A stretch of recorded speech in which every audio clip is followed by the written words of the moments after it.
The Boy and His World of Shadows. Chapter 1. A Question Without Answer. Deep in a lost land stood a high stone wall. Behind it grew a forest, in the middle of which rose a castle. It had no windows and had no doors. In the castle lived a boy who had no name, no idea of who he was, or who he might have been. But sometimes across the blank sky of his mind there drifted, like clouds, misty memories of another world, another life, which vanished almost as soon as they appeared. Buried in the dead heart of the castle was a kitchen. In the kitchen was a fireplace, on either side of which sat two shriveled old hags, whose shadows shivered on the walls with the changing glow of the embers. The boy called one of them Wart-Nose, the other Hairy Cheeks. They were the only human beings he ever saw, the embers the only light. Everywhere else was plunged in a never-ending night. He wandered blindly along twisting corridors, trying to find a way out, but all he could feel as he groped in the darkness were cobwebs and closed doors. All he could hear were strange, distant echoes, punctuated by the scurrying and squealing of rats. And the only smell was that of mould, damp, decaying walls. And these walls, these impenetrable walls, seemed to be growing like fungus into his mind, imprisoning him with his only companions: darkness, loneliness, and hunger. Eventually, worn out by his fruitless search, he would give up and tiptoe trembling into the dark-shadowed kitchen, where the two shriveled old hags sat, words seeping out of their withered lips like stagnant drops from a badly closed tap. In the fireplace, on either side of which sat the old hags, glowed the embers on which simmered a black broth in a black cauldron. "So, what has brought you here again?" Wart-Nose used to screech. "I'm hungry," the boy would reply.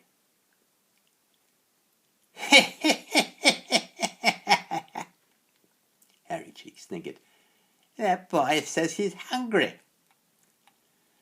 And then they would both squeal with laughter, and the boy would look at them, wondering why the endless hours of his existence should be measured in pangs of hunger, and why his hunger should cause such laughter. "Don't just stand there," Wart-Nose snorted. "Help yourself and enjoy." And again she sniggered. "Help yourself and enjoy." Hairy Cheeks echoed, sniggering in her turn. And the boy would ladle the black broth in the black cauldron into a black bowl and swallow it, and presently for a while he would feel free from his hunger. "Lucky we're here to feed you, or else you'd starve," both the old hags would screech. "Why am I here?" the boy asked. "Because!" shrieked the old hags. "Because of what?" the boy asked. Because!" screamed the old hags even more angrily than before. "Don't keep pestering us with a question which has no answer. Leave us alone. Go away and play."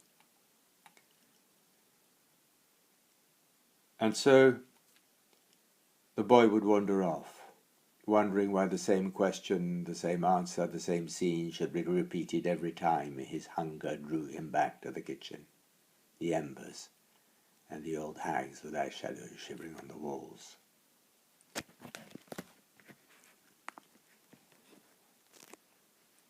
He would find a corner in that deep darkness to fall asleep and dream of a world of colour and light, where the sun shone by day and the moon by night, where the grass was green and full of flowers, where the trees and their leaves danced in the wind, and the birds sang, and all kinds of animals wandered through meadows and trees.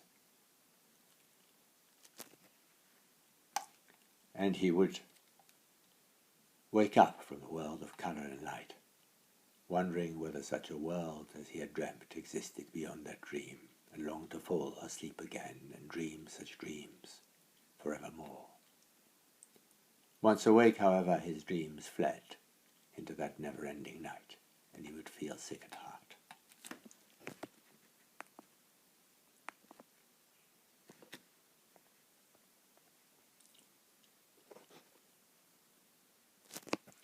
Chapter 2. A voice, a light, and a shadow. Suddenly, from the depths of that darkness and its all-enveloping silence, a voice spoke. Never give up. Try and try again. An end will come to this never-ending night. A time will come when you will reach the light, and then I shall see you, and you shall see me. What a terrifying shock it had been to hear that voice speaking so close to him.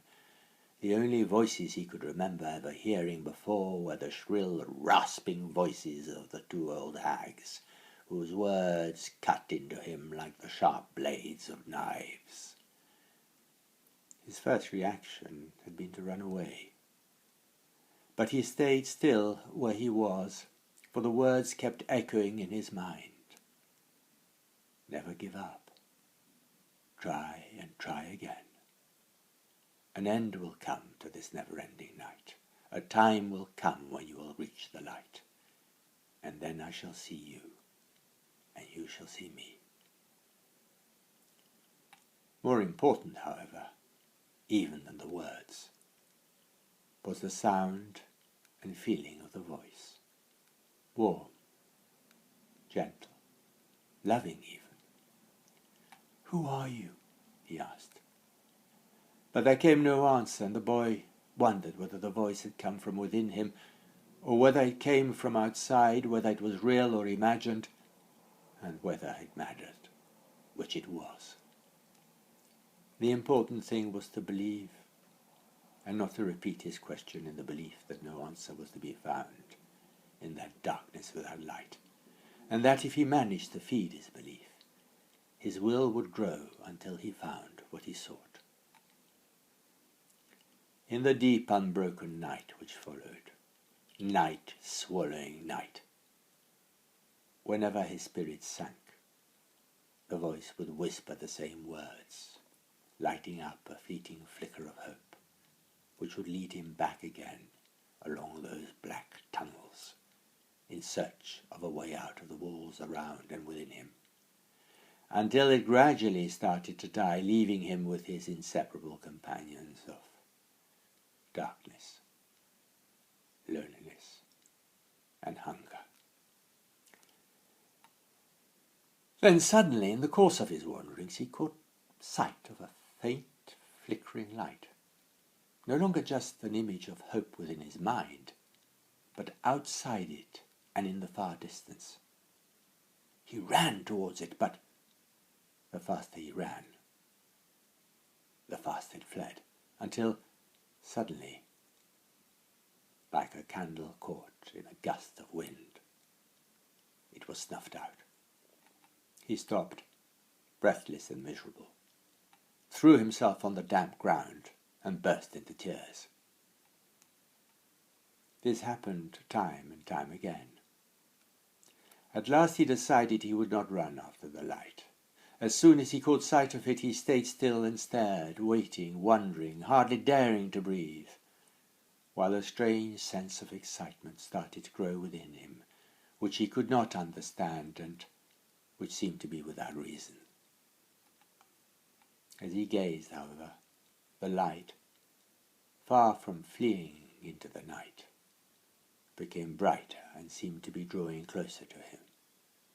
He was tempted to spring up and try to catch it, but then the voice seemed to whisper to stay still and let it come. Closer and closer grew that light, burning in the night, and the walls around and the walls within, those once impenetrable walls, seemed to melt like candle wax in a flame, and darkness fled as the light flooded into where darkness had been. Suddenly, he found himself outside the castle. The sun was shining above him, and he was dazzled. He closed his eyes, those eyes used only to darkness, but even with closed eyes, through his eyelids there came an orange glow, streaked with blue streams from the sunlight beyond. What a dream he was dreaming! What a joy to be free from that all-encompassing night! May this dream go on forevermore! He did not dare to open his eyes, but he could feel the sun's warmth stroking him. And as he did so, he heard a sound that he never ever remembered hearing before.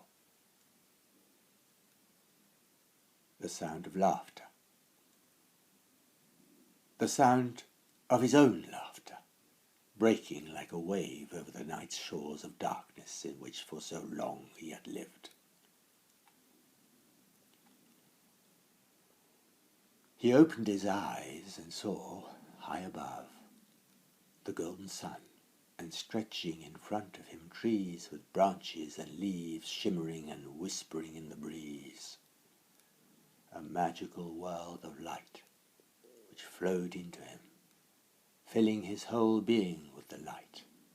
Again he laughed, and his laughter seemed to ripple through the heart of the forest before dying in the distance. But as his laughter died, the claws of a black shadow breathing an ice-cold breath seemed to seize him. He let out a cry of anguish, turned and stared back into the nightmare world from which he thought he had just escaped. There stood the castle, grim, silent, windowless, its black shadow stretching to where he sat. He felt like a fly caught in a cobweb. He sprang up to his feet, tore himself free, and fled. The shadow seemed to have turned into a monstrous web-spinning spider scurrying just behind him. He ran and kept running, not daring to look behind him. But the faster he ran, the faster it followed. He ran until he could run no longer. His legs were aching and his heart beating so violently that he thought it might burst. He stopped, panting and panic-stricken, looked over his shoulder, dreading that moment when he would be trapped in the shadow's web. Sweat was dripping from his brow onto his eyes, blurring his vision, but he could not see any black shadow. He dared not believe his eyes. After wiping them, he looked again. He could now see clearly, and there certainly was no web-like shadow. Whereupon everything became blurred again, but this time not because of sweat, but because of tears of relief welling up in his eyes. And yet,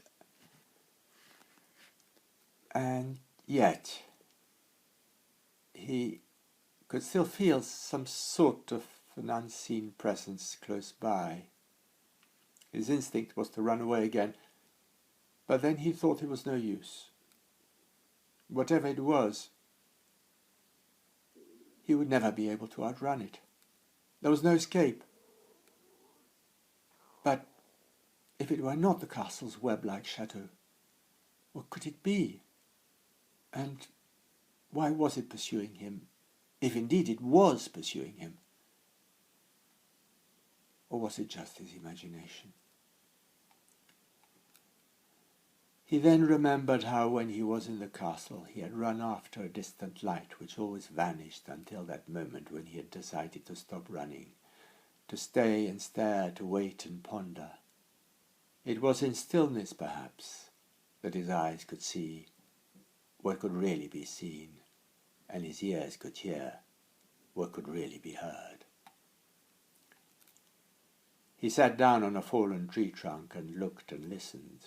In his flight, the world around him had vanished, overshadowed by his fear. But now, in the stillness, he could see it again.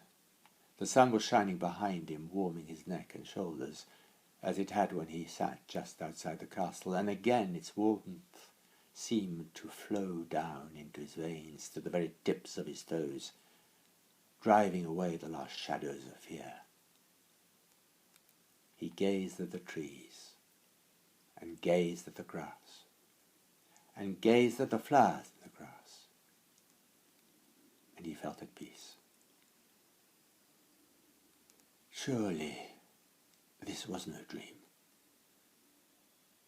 Surely he would not wake up and find himself back in the black night of the castle again.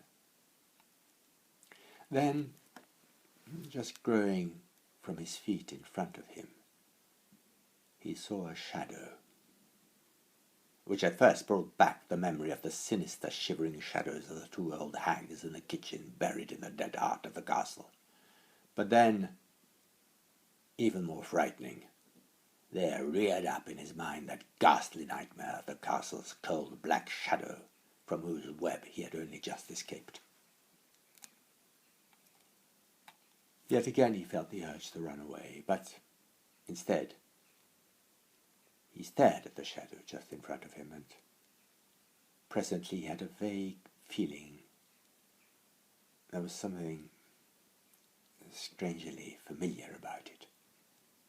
Some lost memory of a forgotten past. Then he raised his eyes and gazed at the trees, the branches, the leaves, and the ground beneath them, and saw that each and every one had its shadow, and that the flickering pattern of shadow and light filled him with that sense of peace and pleasure that he had felt only a few moments ago. And he had the strange idea that there were good shadows as well as bad shadows, and that the shadows cast by the trees and their leaves were good shadows. And from there he went on to think that maybe the shadow in front of him was also a good shadow. Nearby stood a clump of birches surrounded by moss and grass. He looked closely at them and saw that growing in front of them were shadows which imitated their shapes. And then he knew. That shadow in front of him was his own shadow.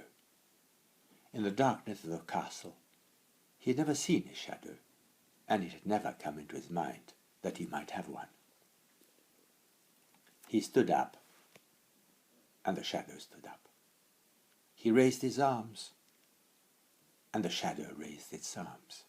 He jumped up and down, and the shadow jumped up and down. His heart was beating as it had never beaten before, not even when he had first seen the light. Well, I never, he thought. How wonderful to have my very own shadow, my new companion, my inseparable companion. Wherever I go, it will go too. Then the boy tried to hug his shadow, but the shadow, though still there, slipped away. It could not be hugged, which saddened the boy, because, like all of us, he so longed to hug and be hugged. He rose from the ground and walked deeper into the forest, his shadow following just behind him. But he was nervous and kept looking over his shoulder to see if it was still there. At one moment he had a great fright because he could no longer see it. Had he lost it? Had it left him? And then he sat down on a rock and thought, Of course, he could not be there because the trees above him were thick and their leaves covered the ground with their shade, leaving no room for a shadow. For a while this reassured him, until he began to ponder whether there was a difference between shade and shadow. And then it struck him that maybe there was a war between good shadows and bad shadows, and that the big shadows swallowed the small shadows, as big fish swallow small fish. No sooner had this thought crossed his mind than the shadow of fear took hold of him again. If his shadow had indeed been swallowed by the large shadows, then there was nothing to be done, and he would be alone again, all alone without his shadow. Maybe, however, fearful of the big shadows, his shadow had fled, and he would find it once he stepped into the sunlight. Chapter 3. The Battle of the Brambles. He rose and walked on in search of a pool of sunlight where he might find his shadow.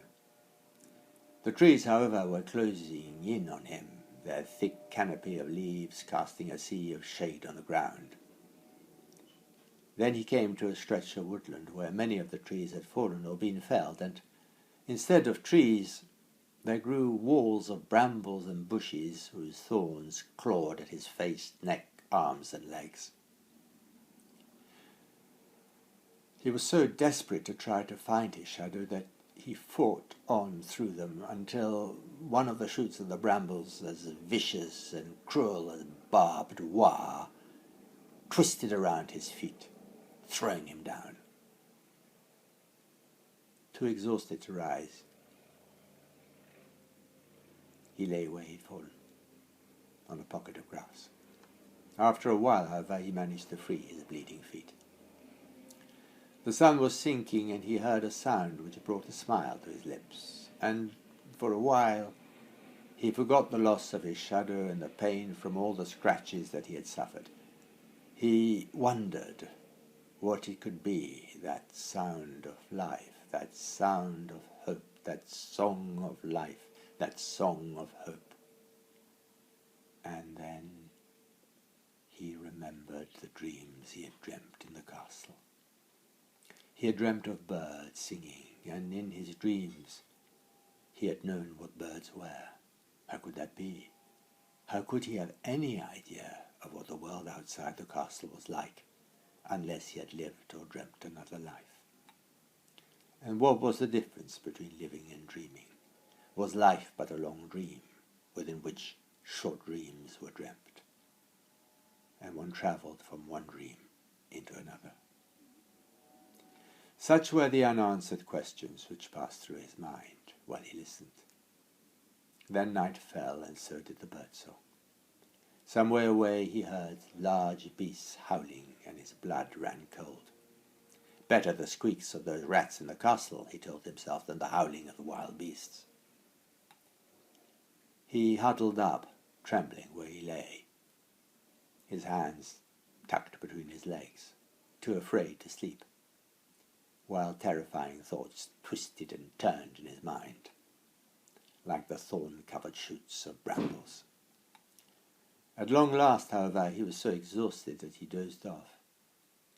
But instead of sleep freeing him, he found himself dreaming that he was back in the midnight walls of the castle, desperately trying to find a way out and failing each time, haunted by the thought that he had once escaped, but that it had only been a dream, and that now he was awake in a never-ending night of captivity.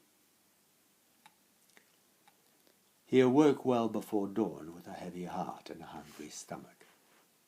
He wondered where he could find anything to eat in the forest, but then he remembered that he was surrounded by walls of brambles, which seemed almost as impenetrable as the walls of the castle. He was plunged in these gloomy thoughts when the forest came alive with the sweet, shrill sound of birdsong, each bird vying to sing loudest. He listened, and his mood started to change. Within the landscape of his mind, the clouds of gloom weighing down on him lifted, and the sun broke through. he could not but feel a sense of wonder at the energy and love of life that poured out of that cool dawn chorus. And for the first time he could remember, he knew what a gift life was or could be. He lay listening, marvelling, forgetting his hunger, while he pondered on why he should be feeling what he was feeling. It was not just the energy and love of life which the bird song expressed. There was something else too, something magical, mysterious, and which he could not understand. And then, from the depths of his mind, there grew a word, a magical, mysterious word, the word beauty. Where did it come from? What did it mean? Word without meaning and yet so full of meaning. All he knew is that, whether in life or whether in dream, certain sights, sounds and scents cast a spell on him, which he could not explain, but which filled him with a mingled feeling of wonder and happiness, and that this feeling was the feeling of beauty. He was so wrapped up in his thoughts that he suddenly realized that he had failed to see, that the dawn had broken, and that the birds no longer sang so frantically, too busy now getting on with their lives of feeding themselves and their young, some of them perhaps still building nests. He stood up and looked around him. The birdsong had filled him with hope that he would soon find a way through the walls of brambles. The first rays of sun were sneaking through them. For a long time he fought to find a way through, but without any success. The brambles were invincible. He was their prisoner.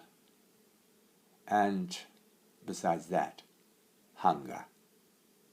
Those gnawing pangs of hunger had gripped him even more viciously than the brambles.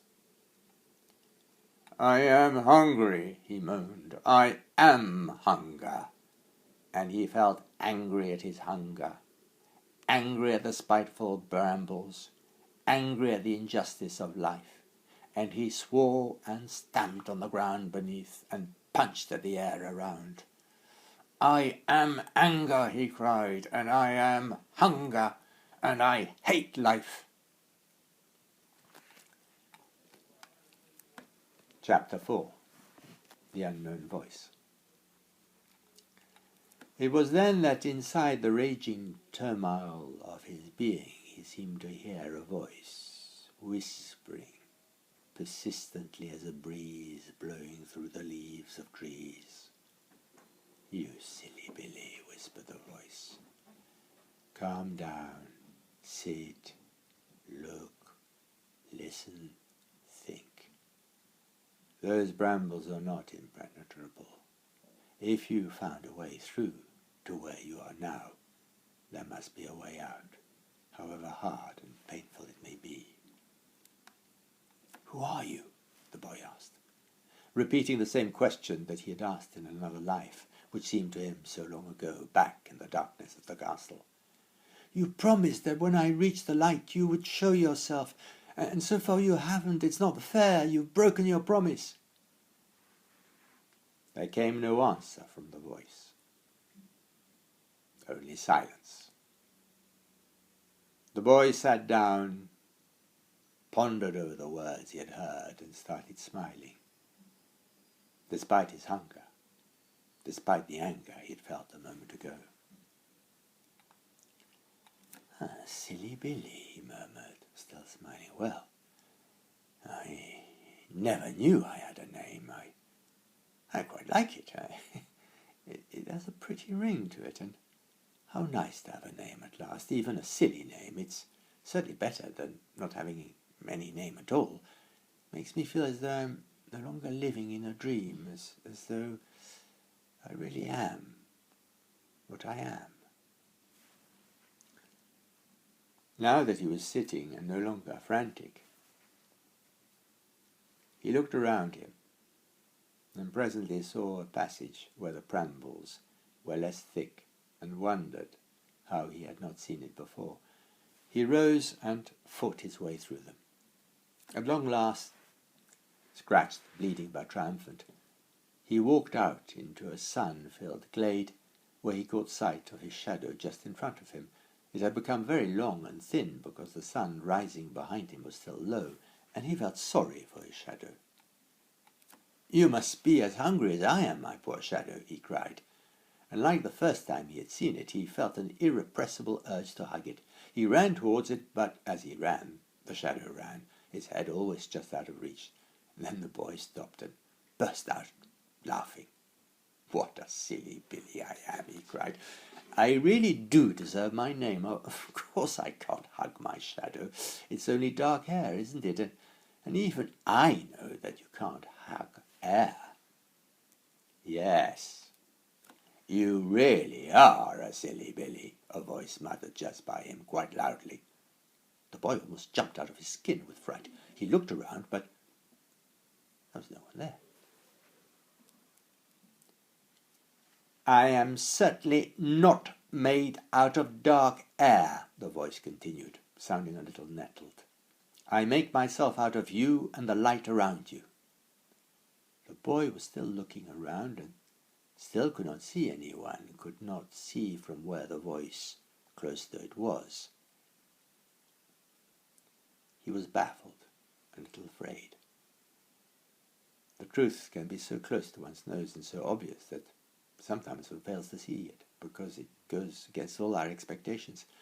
He looked around him and racked his brain for an answer. The trees and their leaves were still.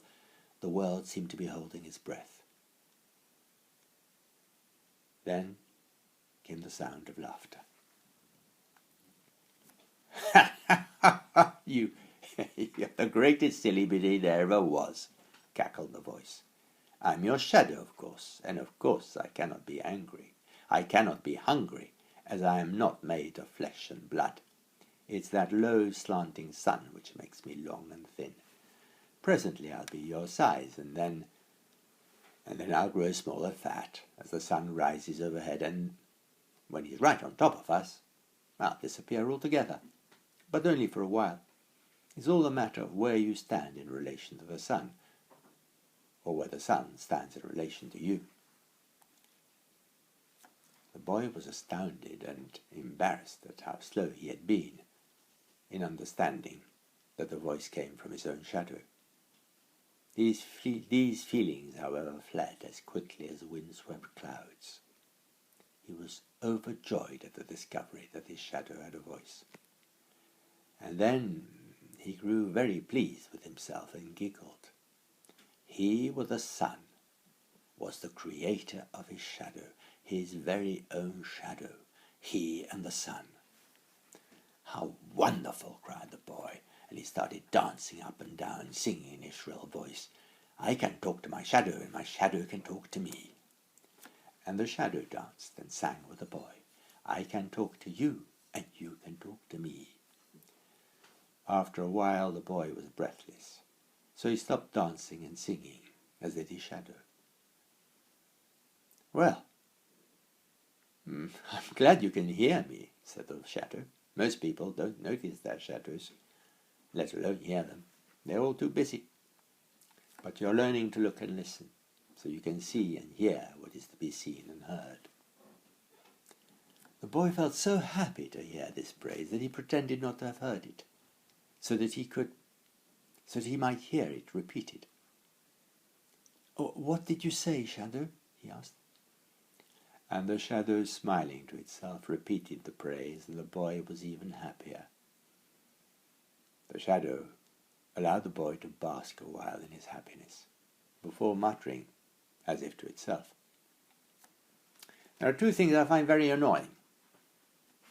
A cloud passed over the boy's happiness, as he felt he must have done something wrong, and that his shadow was about to scold or criticize him. "What are they?" he asked, nervously. "Is that old chap up there who's writing about us and keeps referring to you as the boy and to me as it. I'm not just a thing, even though I'm not made of flesh and blood," the shadow exclaimed with growing feeling. The boy looked up at the heavens above, wondering whether he could see the old chap up there, on whom he and his shadow, according to his shadow, depended for their existence. But all he could see were clouds sailing in a deep blue sea. "We have rights, you know," the shadow went on, looking up at the heavens in the same way as the boy. "Treat us with the respect we deserve. We're not just the playthings of your imagination. Will you please not use the boy when talking of Silly Billy, and above all, do not write it when talking of me. In future you are to use he and him when referring to me. And pray use a capital letter for the first letter of my name. I'm not just any old shadow, I'm a very special shadow." From the heavens above came a testy grunt. Whether of agreement or not remains to be seen.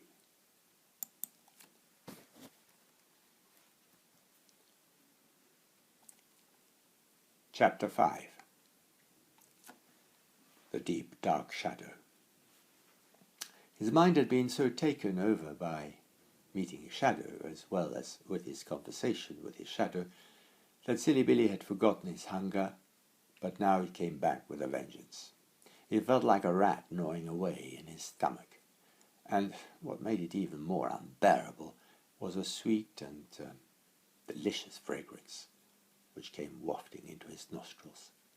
He stood still, sniffing, until he saw ahead of him, on the edge of some clearing, glowing amongst tufts of grass, little red dots, and a vague memory from a former life came into his mind.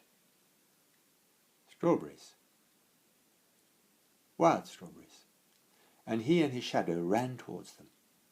For the next few hours he crawled on hands and knees through the forest, gorging himself on a feast of wild strawberries until his stomach was bursting. Sometimes his shadow followed, and sometimes his shadow led, at times larger, at other times smaller, depending on the angle of the sun, and often his shadow disappeared altogether when the shade of the trees was thick. But he was no longer worried, knowing that his shadow was bound to reappear as soon as the sun broke through.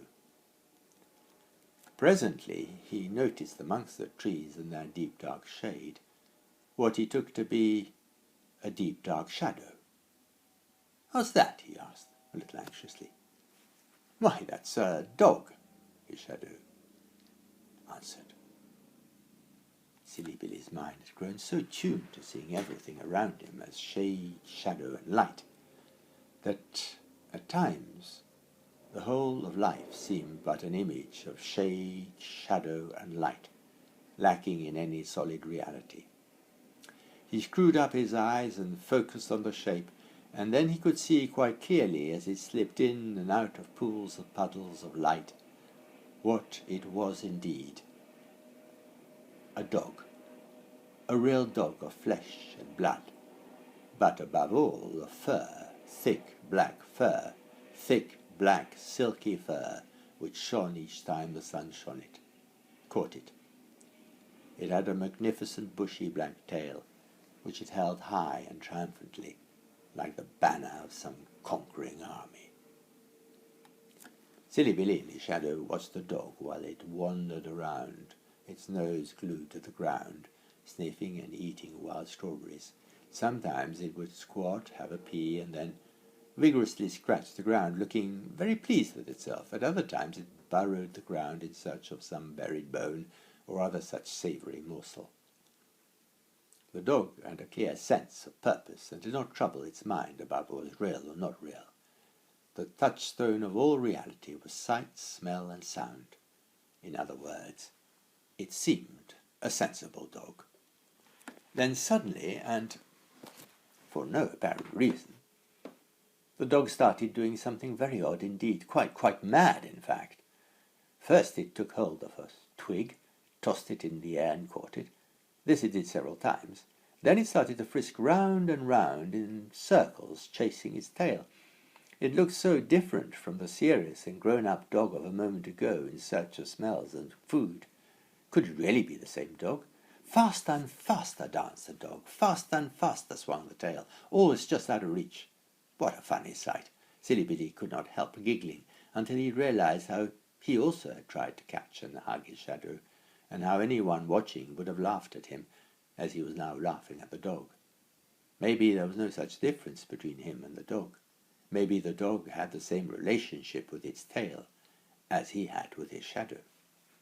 In the same way that his dog was part of him, and he was part of his shadow, so the dog was part of the tail, and the tail was part of the dog. The dog gave up chasing its tail, sat down panting, pricked up its ears, and, with its back to Silly Billy and his shadow, stared intently through the trees, and the trees themselves seemed to be staring back, each leaf a flickering eye. It was obviously expecting something or someone, waiting and watching for a moment of drama about to unfold. And Silly Billy watched the watching dog, watching the watching trees, holding his breath, not knowing whether to be excited or afraid. What was it that the dog had sensed? What danger or miracle would spring out of those trees?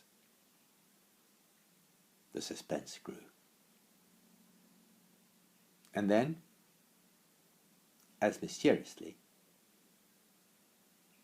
it faded away. The dog lay down, yawned, then rose on its paws, stretched, turned round, and, with its snout exploring the ground, ambled slowly towards Silly Billy.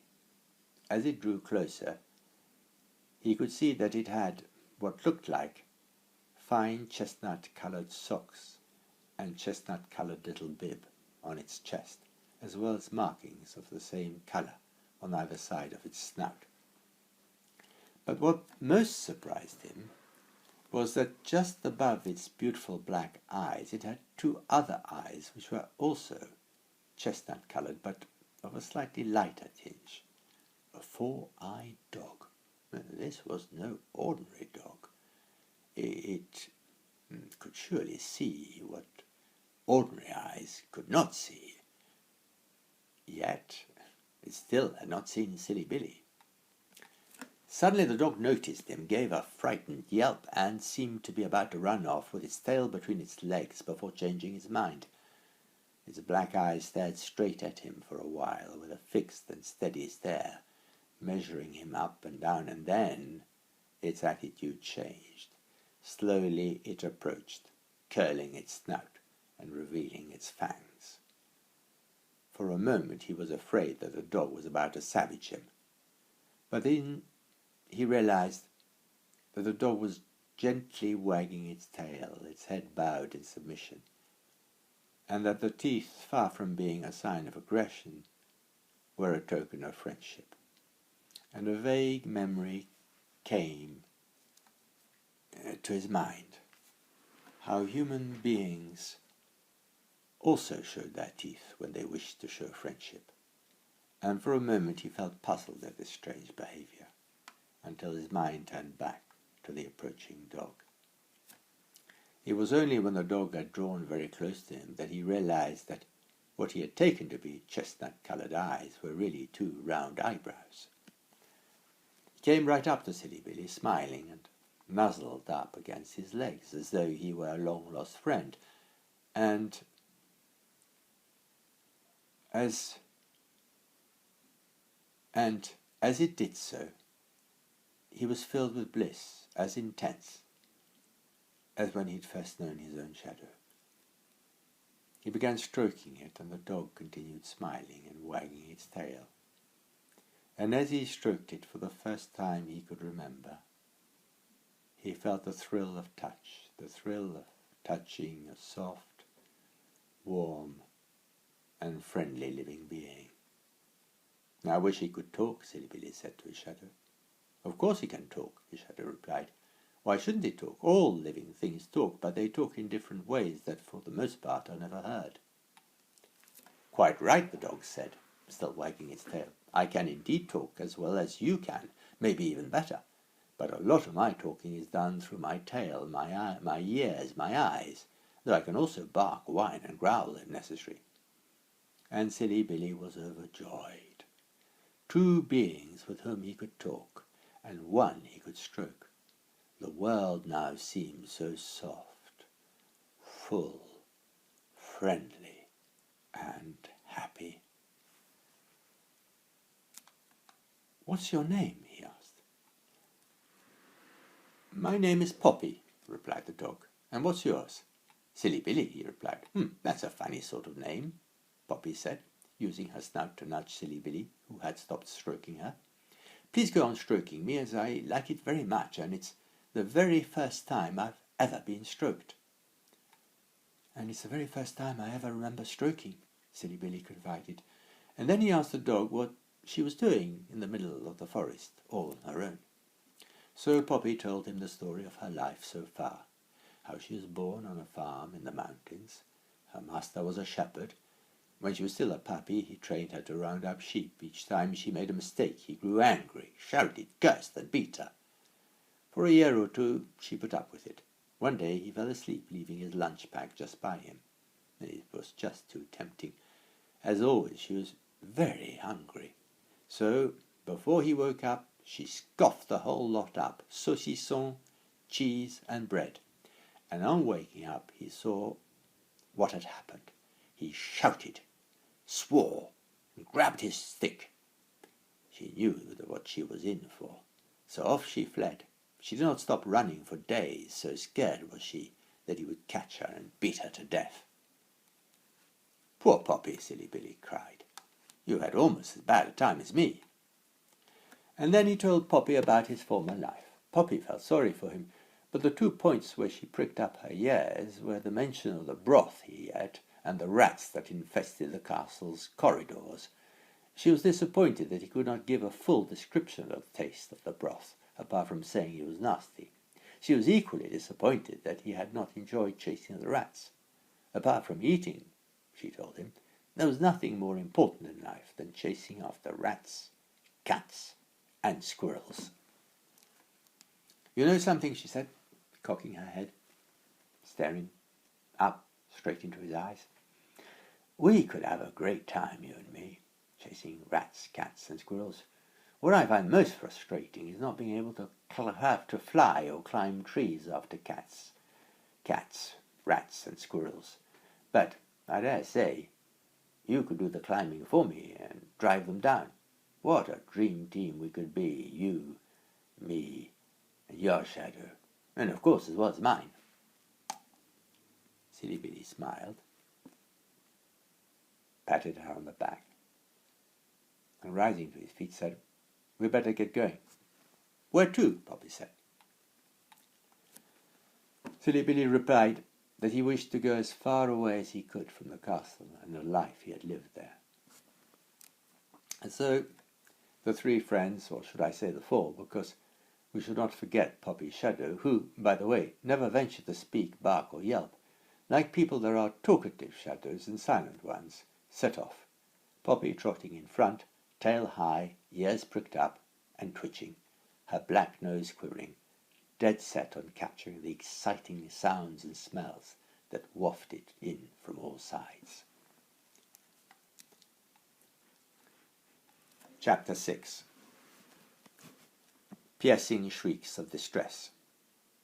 Suddenly Poppy shot off and disappeared into the thick of the forest. Moments later, Silly Billy and his shadow heard the most piercing shrieks of distress. "Something terrible must have happened to her," Silly Billy said. "We must go and rescue the poor thing." He and his shadow started to run towards the piercing shrieks, which sounded ever more distant. And then there was a silence interrupted by the occasional raucous squawk from a jay. "Oh dear," Silly Billy cried. "What on earth has happened to her? Shall we ever see her again?" "Don't you worry," replied his shadow. "I'm sure she'll be back soon." And sure enough, the shadow was right. Panting, tail high, and looking very pleased with herself, Poppy appeared. "What a fright you gave me with those piercing shrieks," Silly Billy said. "We thought something terrible had happened to you." "It's a quite frightful din you make," the shadow complained. You should be ashamed of yourself. One day you will be in real trouble, and we shan't come to your rescue." Poor Poppy. She lowered her head, she lowered her tail, she flattened her ears. No dog could have looked more penitent, and she tried to explain how intense her feelings were when she was hunting, how impossible it would be to bottle them up and not express herself. "That's how I am," she added, "and I can't help being who I am." Silly Billy stroked her, and soon her head, tail, and ears were held high, all feelings of contrition forgotten. And not long afterwards she was off hunting again, and again the forest rang with her piercing, high-pitched barks. This happened several times, which made Silly Billy think how many selves each one of us has, and how difficult, if not impossible, it is to change each one of these selves. Then he asked her why it was that she uttered such shrill shrieks, despite never ever catching anything. This was a challenging question. Poppy lay down, yawned, licked herself, buried in thought, and a bit embarrassed. "Well," she said at last, "it's the thrill of the chase, and besides, sometimes I actually have once or twice caught a young rabbit or a hare, not to mention quite a few rats." The other particularity of Poppy was that she kept finding old and new bones, as well as the remains of some dead animal, which she would sometimes eat, but which she would often bury. Silly Billy was intrigued by this behaviour. "Poppy dear," he said, "why do you keep burying bones? We're hardly likely to come back here." Poppy lay down again, yawned her usual very big yawn, scratched herself, buried her head between her paws, and racked her brain for an answer. Unlike Silly Billy, she was not given to thinking. She was a creature of instinct. However, even instinct has its reasons. "Well, as I see it," she explained at last, you just never know in life, and I would hate it if some other dog or fox or wolf got hold of any bone I'd found. Besides, for me, bones are investments. One day I'll die and go up to the dog's heaven, where I'm bound to find all the bones I've ever buried, which I can then chew for evermore in heavenly bliss." And so the travellers, walking and talking by day, sleeping and snoring by night, at last reached the edge of the forest and the high wall which surrounded it. "How can we ever get through this?" Silly Billy wondered in dismay. "I can never climb up that wall, nor could Poppy.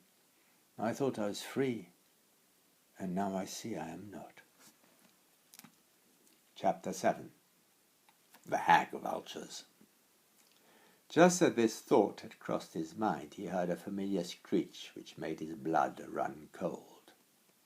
Perched high up on the very top of the high wall were Wart-Nose and Hairy Cheeks, transformed into two gigantic, sharp-clawed vultures with human faces.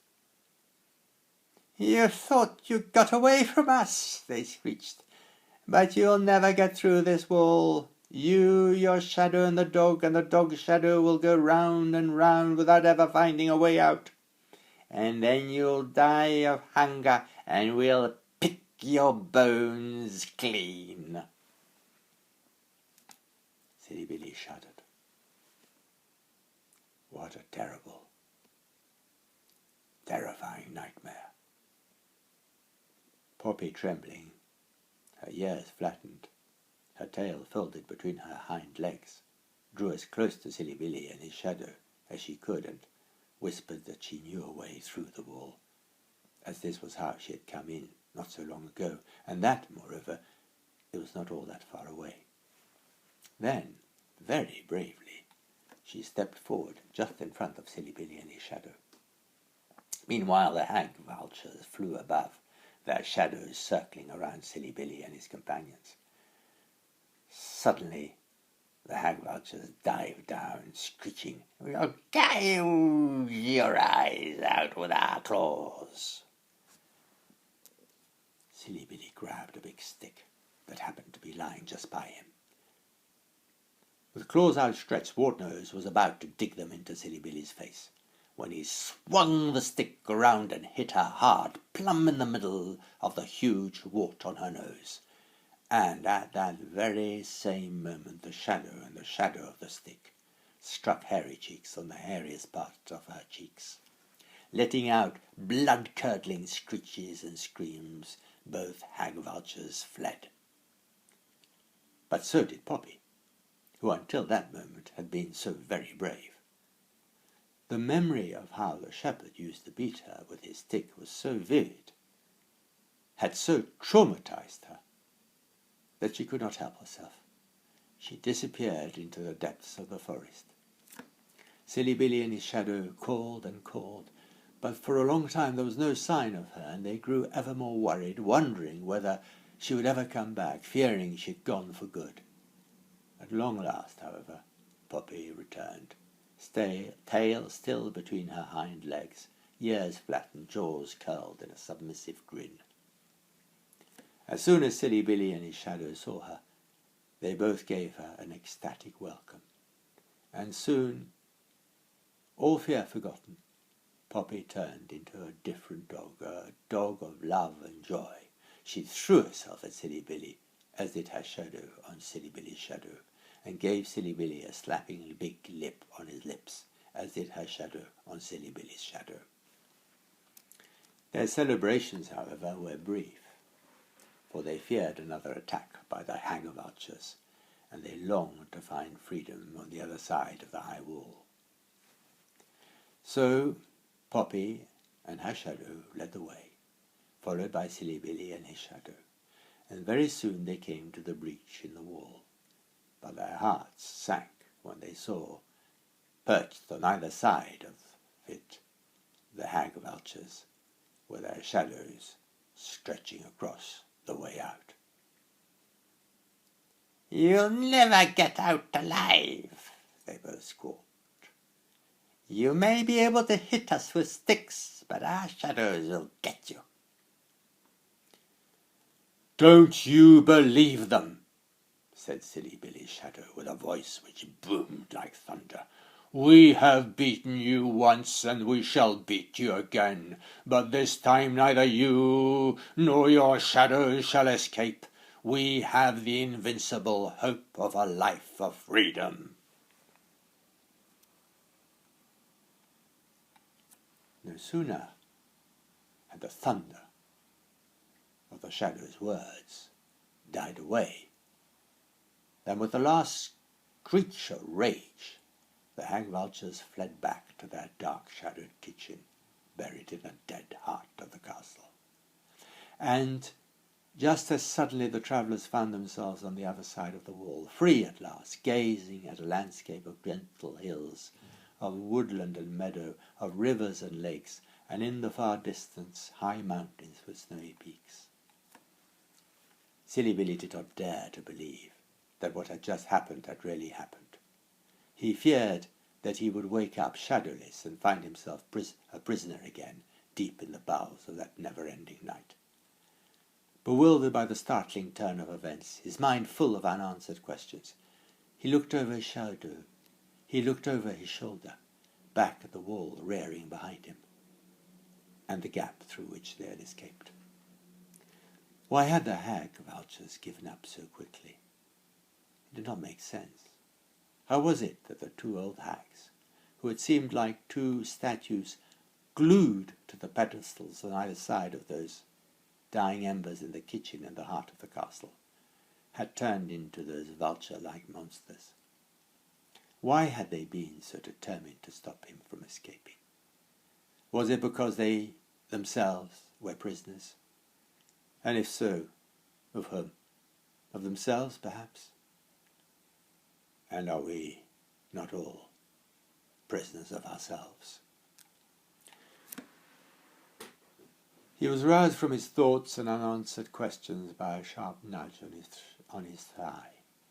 Poppy could not understand why anyone should indulge in thought, and was impatient to get on with life. Silly Billy smiled, and resigned himself to a life where questions were not answered and where things seemed so often to happen without reason. Then he raised his eyes and saw a world of endless possibility stretching in front of him, and again he smiled. And so all four of them, Silly Billy and his shadow, Poppy and her shadow, set off, leaving the walls of captivity far behind, until at last they stopped and sat down. Poppy pressed herself close to Silly Billy, who started looking at her, stroking her. After giving his nose a loving and playful nip, she stretched, yawned, and wandered off in search of bones and interesting smells. Silly Billy, meanwhile, looked back a last time at the lives or dreams which he had just left, wondering what lives or dreams lay ahead, and his shadow lay still just by him, smiling a mysterious and knowing smile. And this is the end of the beginning.